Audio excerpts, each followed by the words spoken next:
The United States Air Force has made clear that the B-21 Raider is not just another aircraft but the very foundation of its future bomber fleet, and the number that appears consistently in official plans is, at least 100.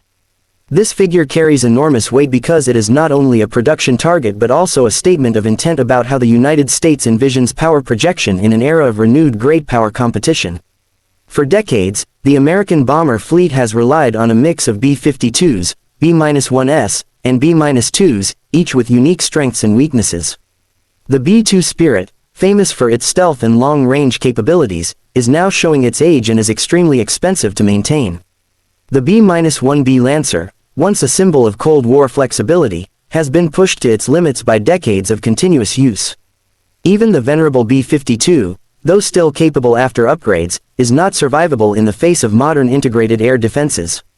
Into this gap steps the B-21, a stealth platform designed from the start for the era of advanced radar networks, long-range precision missiles, and contested skies.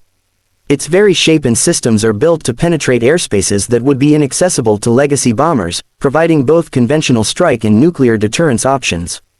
The Air Force describes it as the backbone of the bomber force, emphasizing how one aircraft type, produced in meaningful numbers, can transform global strike posture. Unlike its predecessors, the Raider is designed to be more maintainable and sustainable, with modular systems that can be upgraded throughout its lifespan, ensuring it does not become obsolete as quickly as the aircraft it replaces.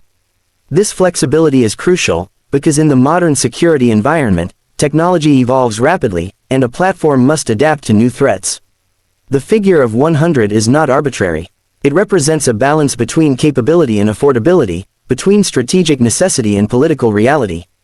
Too few aircraft would leave the United States vulnerable, unable to sustain high-intensity operations while also maintaining nuclear deterrence. Too many would be politically unfeasible given the massive costs of defense procurement. The number reflects an attempt to ensure that America has enough stealth bombers to cover multiple theaters at once while still being able to rotate aircraft through maintenance cycles. Each B-21 can strike targets deep inside defended territory, carrying both precision-guided conventional munitions and nuclear weapons if required, thus providing flexibility that no other single platform can match. By fielding 100 of them, the Air Force ensures that there is not just a niche capability for rare missions but a core force that can be used consistently, integrated into joint operations, and relied upon as a strategic deterrent. It is a signal to adversaries that no matter how advanced their defenses become, the United States will retain the ability to reach any target, anywhere, anytime. If the number is about building a foundation, the doctrine behind it is about transformation. With 100 B-21s, the Air Force's doctrine shifts from a model of rare, almost boutique stealth strikes to one of sustained, large-scale operations. The B-2 was capable but limited by small fleet size, meaning its use was restricted to the highest value targets. The B-21, by contrast, is meant to be deployed in larger numbers, enabling waves of stealthy aircraft to penetrate contested airspace, destroy key nodes, and open corridors for other forces. This changes the way commanders think about air campaigns.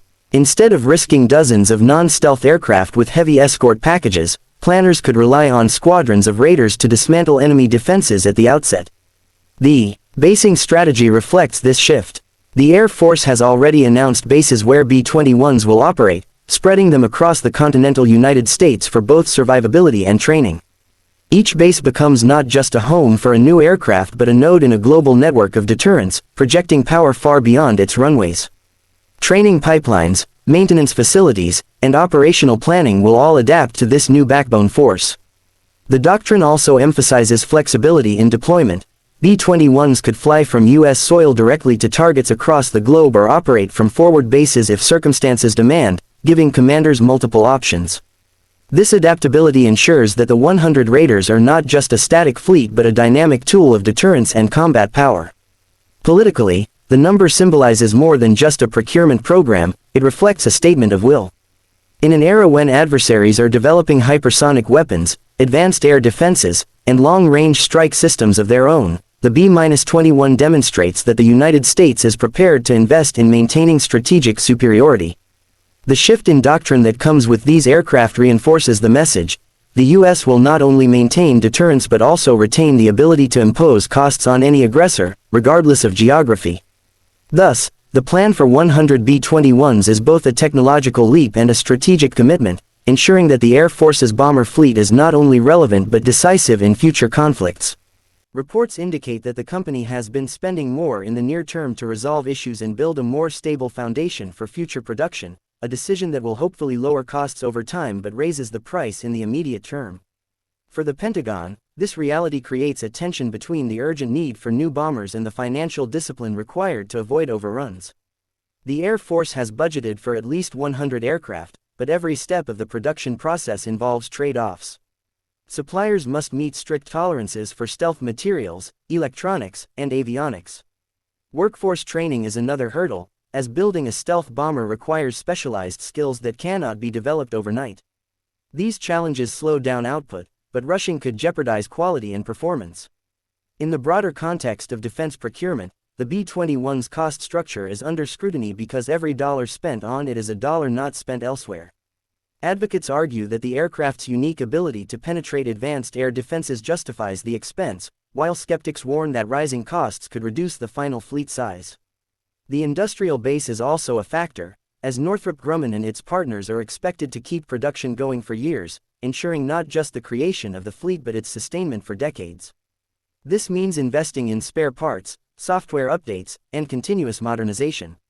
The B-21 is not just an aircraft, it is a long-term ecosystem that requires ongoing funding and commitment.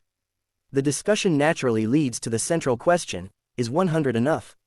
Analysts, think tanks, and even some within the Air Force have debated whether the planned number of Raiders is sufficient for the strategic environment the United States faces. Advocates for a larger fleet argue that the rise of near-peer competitors like China and Russia demands greater numbers. If the Air Force intends to sustain operations in multiple theaters simultaneously, 100 stealth bombers may not provide the necessary depth. Consider the demands of a prolonged conflict. A portion of the fleet will always be in maintenance, some will be held in reserve for nuclear deterrence, and others will be deployed forward. That leaves fewer aircraft available for day-to-day operations. In such a scenario, even a force of 100 might be stretched thin.